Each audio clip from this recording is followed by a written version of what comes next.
Good morning, Making Moves family. It's 10 o'clock on Tuesday, so your favorite hosts, Tim and Tim, are back. What's up, Tim? How are you, man? Hey, man, I'm doing good, and I love the, Oh, yeah, wow. A little bit of finger gun action never hurt nobody. yeah, not at all. These ain't loaded. Yeah, So, doing well. Tim, Yes, sir. what is going on, man? I feel like you got something you are just pounding off your chest that you want to tell us. What's Yeah, going on? man. Am I smiling a little bit bigger today? Like maybe just a tad? Honestly, I'm not gonna lie. You got a little bit of a glow to you. Yeah, well, some of it's that pill coming from being in Turks and Caicos now. But no, yeah, so a little something, kind of alluded to it last week. Hey, guys, so as of last Thursday, I kind of retired. No, I didn't kind of retire. I retired from my corporate career. 23 year, Woo! yeah, officially out of the rat race with Yes. corporate W-2. Left that on Thursday of last week. A little bittersweet. I had some amazing folks that I worked with, a great team with me, an amazing manager that I worked for, followed him around for about 20 years. But hey, it was time. It was time. So, really, really happy. Been working hard on this for a while now, and officially out at the W-2. I'm really happy for you, man. Thanks, I buddy. still don't understand how you were able to do everything that you were able to do and have a W-2 job at the same time. I mean, you're an animal. Uh, But now I have your complete and undivided attention, which is amazing. So we're about to really grow leaps and bounds here, and we got a lot of exciting things coming up. Our next round of our mentorship group starts next Monday, so we got another round of that coming up soon. We got a couple other things in the works that we're going to be peppering out through the week and next week, and just kind of slowly announcing things and things we've been working on. But we're about to make some serious moves here, and I'm really excited about it.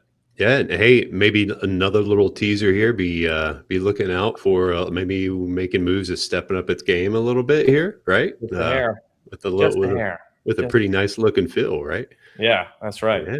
So, So all right, without further ado, we have a very special guest with us, Eric Burns. He's based out of Cincinnati, Ohio. He originally started in turnkey single family space, which I know a lot of people kind of are intrigued by and a little interested in, because it's kind of easy to just buy a property that's already ready to go and got a renter in it, and that's a really good way to get into real estate. But what people quickly find out with turnkey rentals is they run out of money pretty quickly. So then Eric, I assume, kind of felt the same things. And then he transitioned into doing BRRRR deals, buy, rehab, rent, refinance, repeat, to try to recycle that money over and over and over and over again, and really build up that rental portfolio. And he did that for quite some time. And then he transitioned into looking at hotels and buying multifamily properties. Right now, Eric is where did you say you were? In Bryson City, doing a little bit of fly fishing. That just get just a little taste of the freedom that real estate can give you. Being able to kind of make your own schedule and do what you want when you want. And man, I'm really excited to learn more about your story. And why don't you give us a little bit more detailed introduction and let everybody know who you are? Hey, everybody. Eric Burns. I actually have started my company, Flowers Capital. So that is my main focus now. Tim, huge congratulations. Putting the W-2 is awesome. thanks, buddy. Currently keep my W-2 as well. I'm a full-time fireman. And without having to do double duty, I do 24 hours on and 48 hours off. So I kind of keep those 2 days to full-time, to work full-time on real estate things. And I'm like you said, I'm based out of Cincinnati, and usually I'm kind of looking at 50 units, depending on who's interested in partnering. There's really no cap to that. But I like that if it's out of town, generally about 50 units, and anything smaller in Cincinnati, I look at as well. And I kind of have just started the transition, found that there's some lessons I learned along the way. Interestingly enough, starting in the turnkey and going to duplexes and BRRRRing and things like that was a natural progression. So going from residential to multifamily was somewhat of a leap of faith, and somewhat of a mindset change. But real estate is an amazing way I've found to scratched my entrepreneurial itch. I like that aspect of it, being in control of my own destiny, and just the prospect of having the freedom of leaving a W-2 job and being able to work remote. And yeah, so I'm super excited with the transition, and that's kind of a quick rundown, I think. That's awesome. Hey, one thing I picked up on before Tim gets into it, one thing I picked up on real quick. I heard you like to look at properties that are around 50 units and smaller units that are in Cincinnati. Yet the vast majority of people will tell you that you should only buy stuff 80 to 100 units and above. What makes you more interested in those 50 unit deals rather than a huge 100, 200 unit deal? For kind of exactly what you have alluded to, with my contacts in the city, and kind of some and just subs and things like that would be capable of flipping, especially a cosmetic flip or something. But it's just like I feel like there's less competition. I have local brokers that will send me deals around that size, and I think they're less competitive. I know when I look at the bigger units, I'm competing with the people just looking to place private money for the sake of placing it, I think, on one hand. On the other hand, I feel like that once that call for offers comes in, it's really going to be, once I hit that point where I feel like I'm trying to justify a higher rent, I'm speculating. And I think in the atmosphere, at least from my point of view and my comfort level, anything that you feel like is an optimistic projection is kind of speculated. At least it feels like that to me at this point in time. So yeah, that's 50 units. I think, I have access to more of the 50 unit, 100 unit deals in Cincinnati. Whereas when I start going outside, I'm kind of relying on brokers that are kind of say, hey, check this out. We're going to list it soon, but we definitely want you to take a look at it. So at the same time, I am building broker relationships, and they appreciate the feedback as far as I can tell, and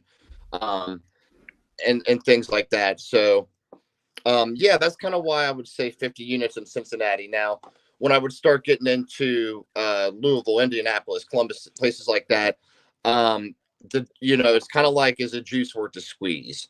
I want to make sure that it's a big enough deal, unit wise, to really be able to partner with people. For one, strategic partnerships I've found are hugely important, especially starting out, as well as just getting out there. And if it's in driving distance, I'll try to go down. I'm familiar with Louisville. I'm familiar with Columbus. Indianapolis, I look at deals. I don't know the city as much, and it's a very hot market. So it's on the table. It's not something that I really dial into. Really kind of more Cincinnati, Louisville, Columbus, and things like that. Just staying in my comfort zone for the smaller units. The farther away I get, the bigger they have to be, as I mentioned. So that's kind of why I like that 50 unit, looking at deals around my home base and things like that. Yeah, so you mentioned something there. So let's step back for a second. You were doing the single family, still have some single families, I believe, right? Yeah. Doing the single family BRRRR strategy, but then you mentioned partnership. So a lot of people transition into multifamily in order to scale and be able to take advantage of partnerships, which is a really good strategy. Is that kind of part of the reason that you're looking to make that move as well? Yes. And I think that I bring a lot to the table, in that coming from residential single family duplexes, my vision for what you can do with a property has sharpened. My idea of how to estimate a project has gotten sharper. One caveat I will mention is that when dealing with economies of scale, I did have to learn that things aren't as expensive as when you're accidentally burning a house on your own, which I did. Is how I burned my first house accidentally. And Uh, so yeah, I feel like the skills that have translated deal finding, broker relationships, and estimating, and a vision for what a property could be, as long as it falls in with those comps, is a lot that I bring to the table. But there's also, there's no replacement for experience, someone that operates already in a city, things like that. So there's a lot of symbiotic relationships out there that are to be had, um, as long as you understand that you do bring value to a deal. You just have to understand what value that is. Oh, I love that. I get on my high horse about talking about everyone's a valuable puzzle piece, and everyone brings value to the table. And there's other things that you don't bring to the table. So why don't you tell people what your puzzle piece is? What do you like to do? What do you bring to the table? What are your superpowers? And then what are the things that you don't like to do that you typically partner with other people on? Yeah. So I think that I would look at a place, and have an idea where I think it's going. Now, I wouldn't offer on the price of where I think it's going. I offer on the price of what it's worth now, and I have certain returns that I need to hit when when I'm underwriting and things like that.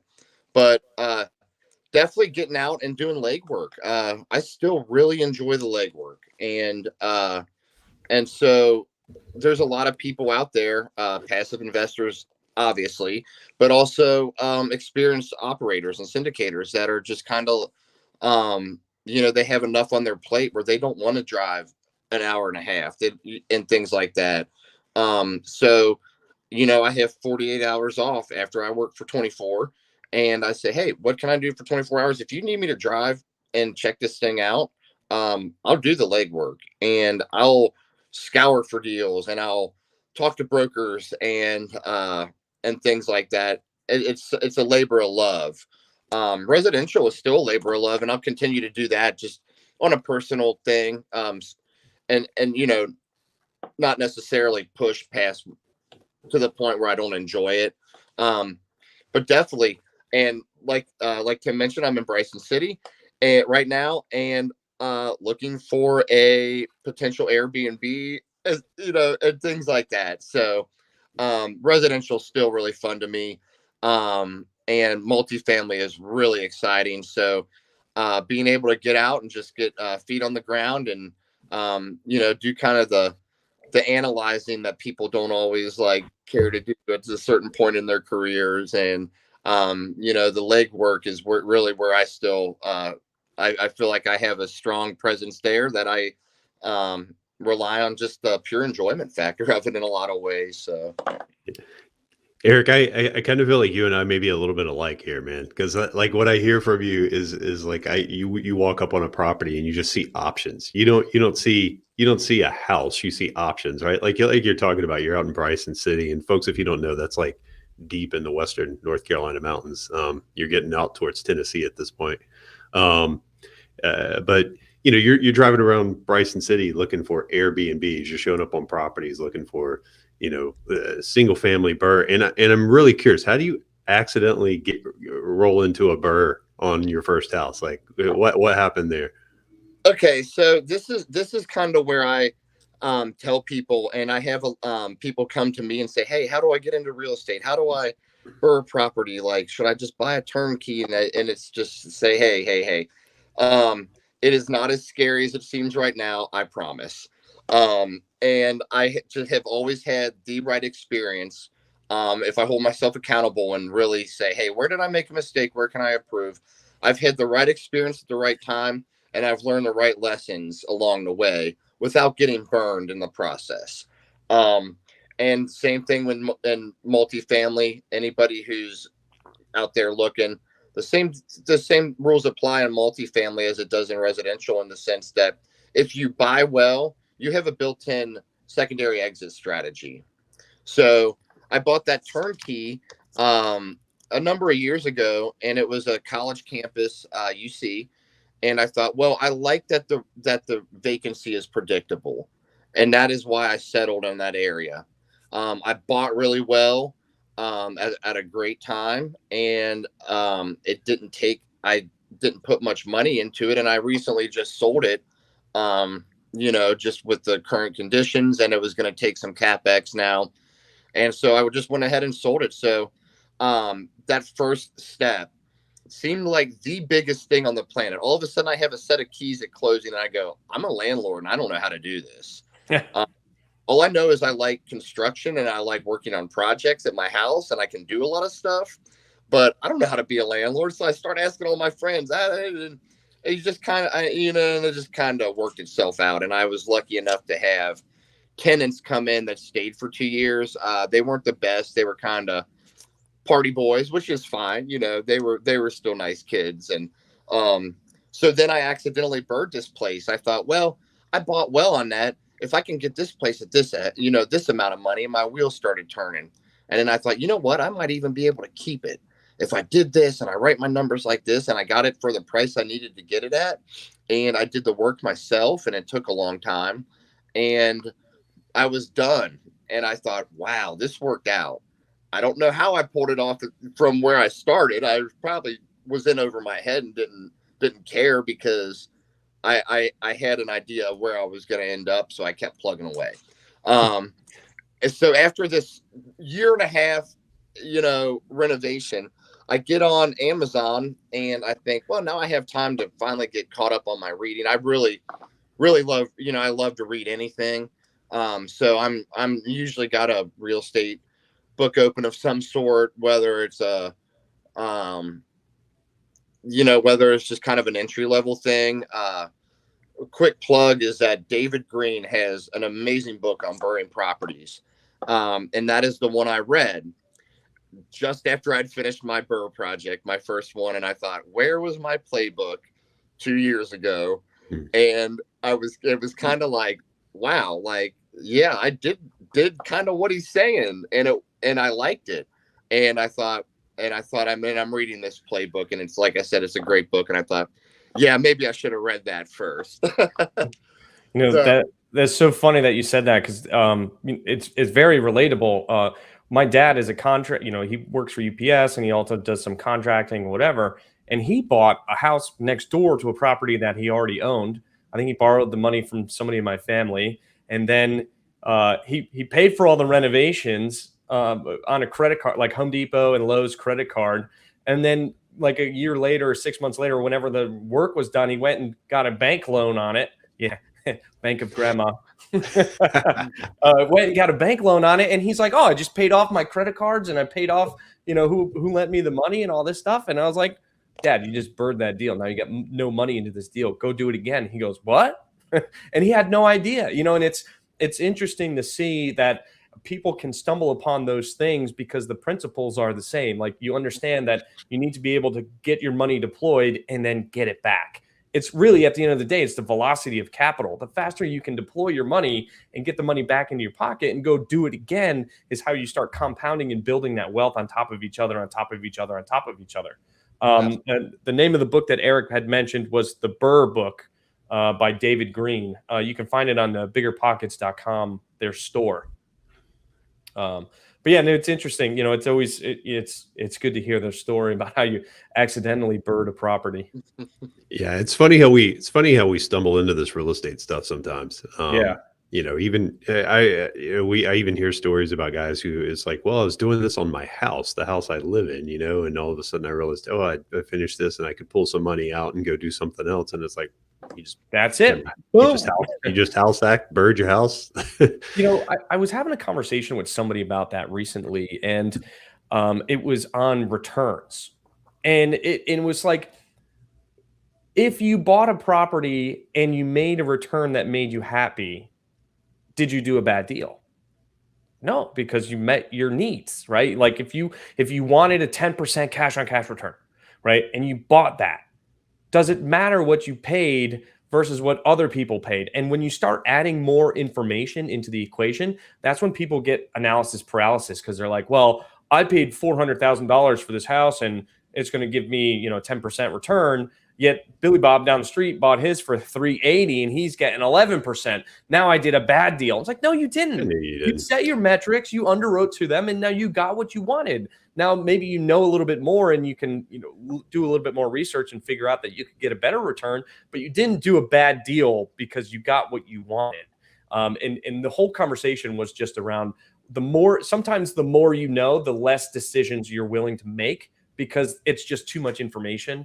And why do you think like a lot of people that get into real estate, they're like, they start out as like a contractor doing back of the napkin math and saying, oh, well, I could buy it for this and it's going to cost me whatever. And then before you know it, like 20 years later, they're multi-millionaires because they just continually did that. Like it's not like that complex of a process. I mean, obviously what Tim and I do, and Eric as well with like syndicating deals, that responsibility and that fiduciary responsibility to make sure that the returns are going to be there for your investors is different. But when we're talking about the single family residential space and like doing it with your own money on your own time, et cetera, and so forth, like I would say 90% of real estate investors do that's exactly what I'm talking about. But, for what we do, we have to know exactly what the returns are going to be. We have to know the risk. We got to know how we mitigated those risks. And there's a lot more, there's a lot more background stuff that goes into it. And honestly, that's why Tim and I work so well together, because Tim goes and looks at property and he sees options. You know what I see?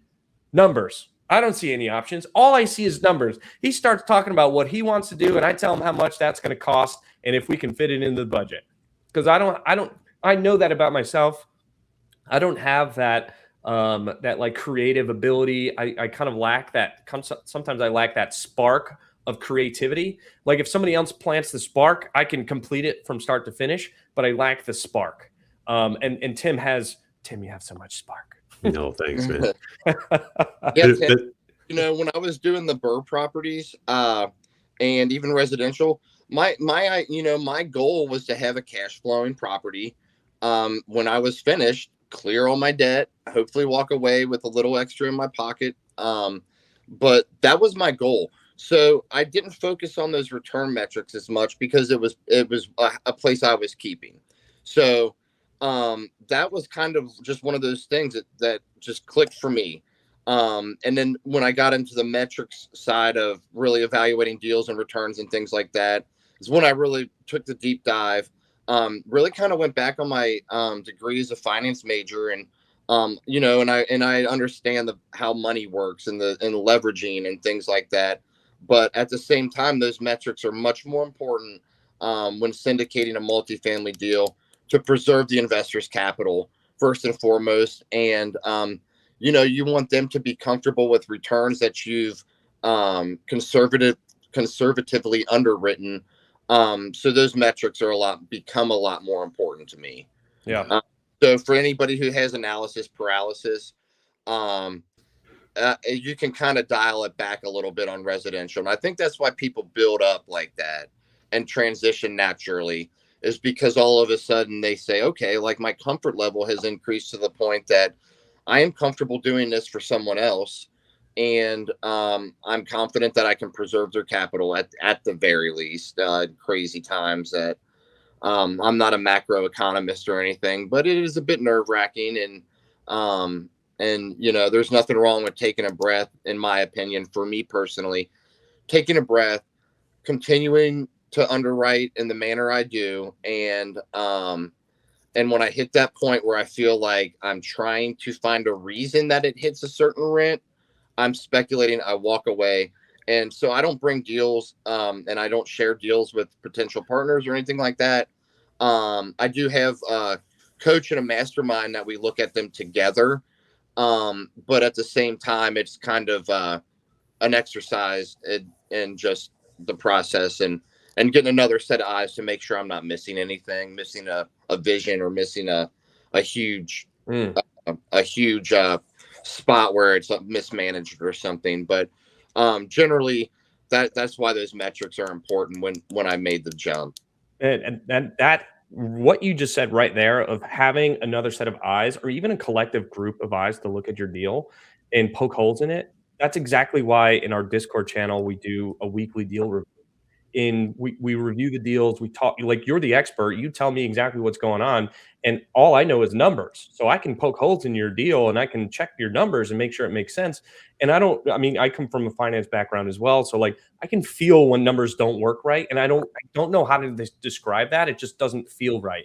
And there's many times I'm just like, start fresh, start over, give me a new copy. You change something along the way that you weren't supposed to, and come back to me. But that's a lot of that. There's a ton of value in having Oh a yeah. group of people like that, so that you can bring a deal to the table and be vulnerable enough to say, "Hey, I think this is a good deal. Can you help me learn how it is not?" Yeah, Right? and it's Mhm. Go and ahead, sorry. it's always great, man. You're just hitting on so many good things there because it's always great because like showing up, like Eric, what we're talking about, it's easy to show up on a property and fall in love with these ideas of what you can do with it. Like So, in my head, I can turn it into magic, right? Like, but I show up, Tim's not emotionally invested in it, and it's just numbers, right? And his yeah, set of eyes, and he's able to just talk to numbers.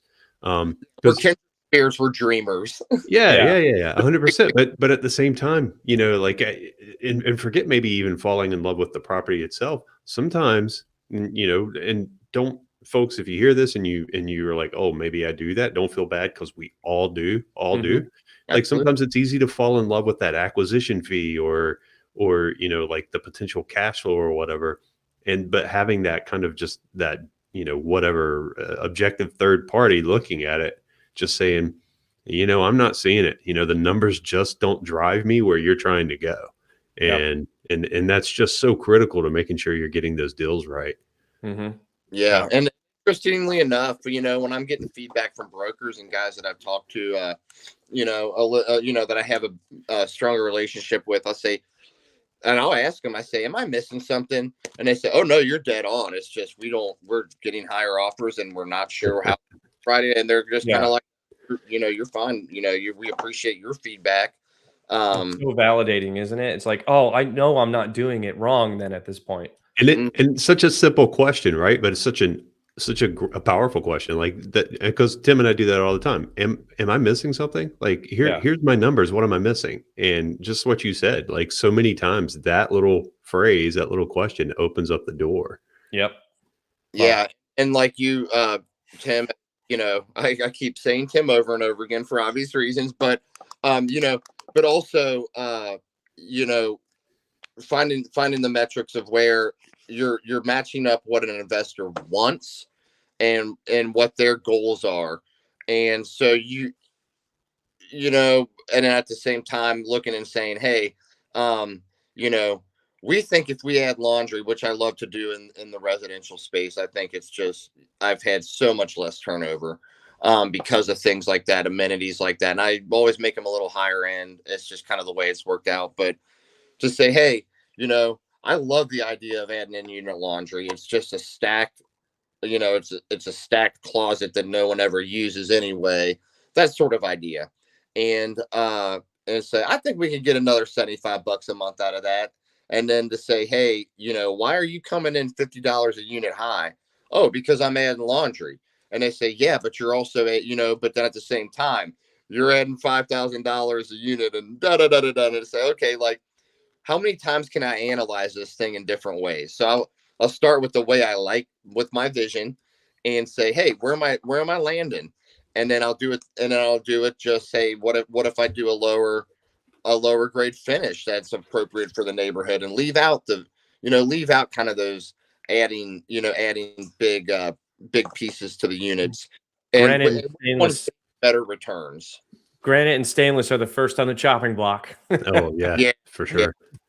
Hey, so Eric, real quick, we got a couple minutes left here, but I did want to ask you about one thing because you mentioned something about a general contractor lately. So what you got going on there?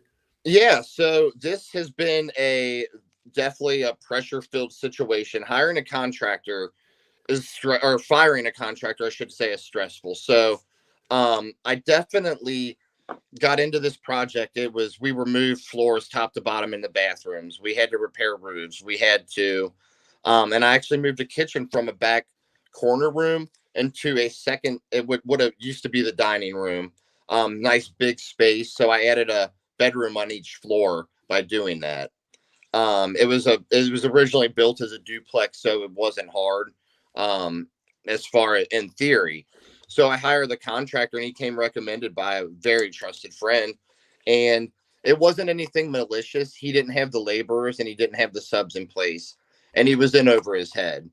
And so when I started cutting his draws, he started working slower. And so when I fired him, I'm basically starting at ground zero.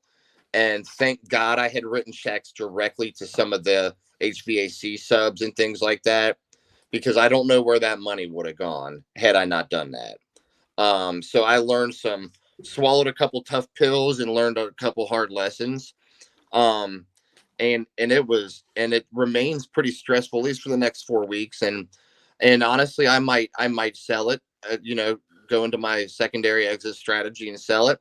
And I might just continue burning it. And I'm not going to go down that path until I'm a little closer and I have a little more headspace. And that's just kind of a little weird thing that I'm kind of doing personally. But yeah, it was my estimates were dead on until I had the contractor problem, until the project slowed. I've learned twice over the hard lesson of holding costs add up quickly, and doubling back, you're starting at ground zero, and it had so much time. And I had some really good subs in place that have kind of bailed me out along the way, and they're getting to work really quick, and we're super close. So that's encouraging kind of for that last push. But wow, it is a cautionary tale. Make sure your contracts are structured. Pay for your own materials up front. Make sure you're not paying draws weekly or anything like that. A good contractor is going to want to get paid in a professional manner, which is a manner that's suitable to their customer, their client, in my opinion.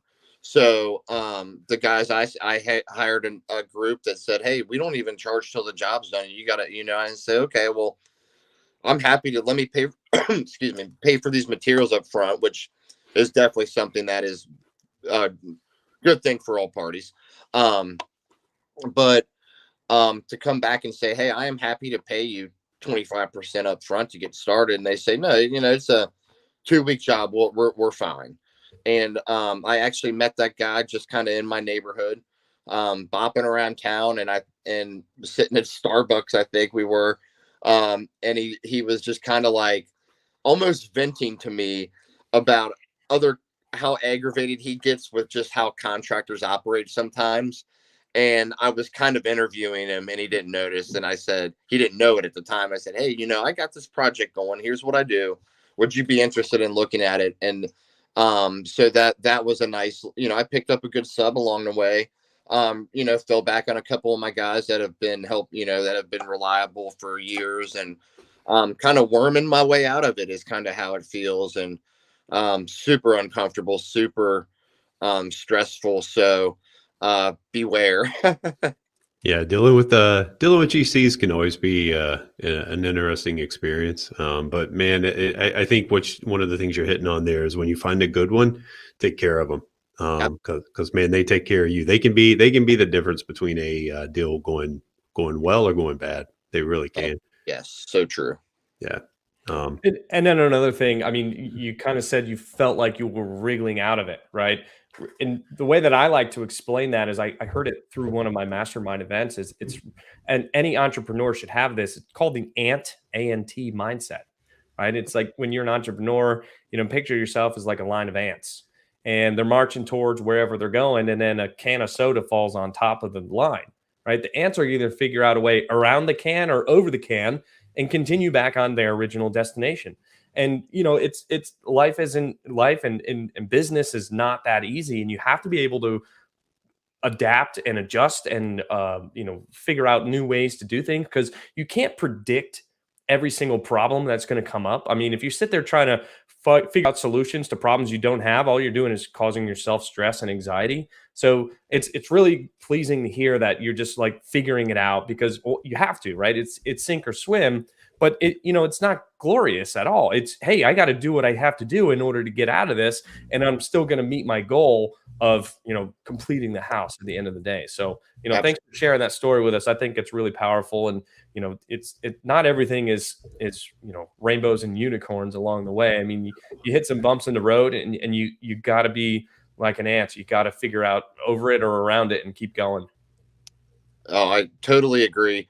And one quote that I've heard from it'll pop up every now and again, and I just love it, is you have to be comfortable being uncomfortable. Yeah.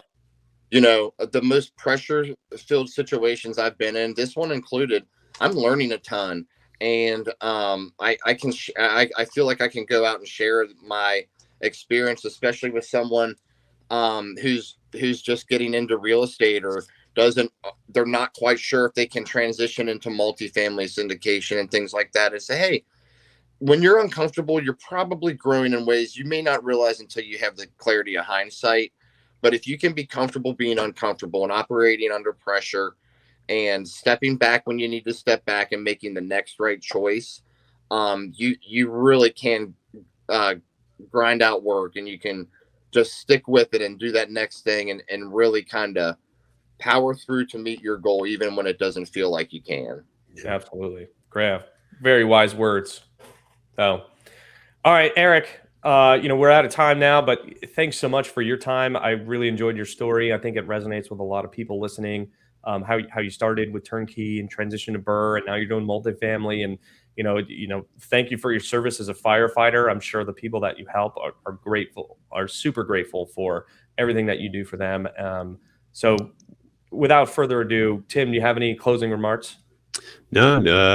Just want to reiterate what Vitaly said there. Keep doing what you're doing, man. Love seeing what you're accomplishing, especially in the Cincinnati area. And again, thank you for your service as a firefighter, for sure. But hey, just real quick, if folks want to get in touch with you, oh yeah, how can they do that? Oh, absolutely. So Eric, ERIC, Burns is my last name, BURNS. You can find me on LinkedIn. I try to keep up with my LinkedIn account, but Eric at flowerscapital.com is my email address. Flowerscapital.com is my website, and I have contact forms on there as well. Is that flower like FLOW or FLOUR? Oh, I'm sorry. It's FLOWERS. Gotcha. Flower. Just to be clear. Yeah, it's actually my grandfather's last name. So my mother. Oh, okay. All right. I love the shout out to the family there. So hey, real quick, one thing, hey guys, LinkedIn user, if you're still out there looking for connections in the DC area, great place to ask that question is in the Making Moves group. Post it there. There's a lot of folks in there, different parts of the country. So a really good area, really good place to do some networking if you have questions like that. Yeah, great point.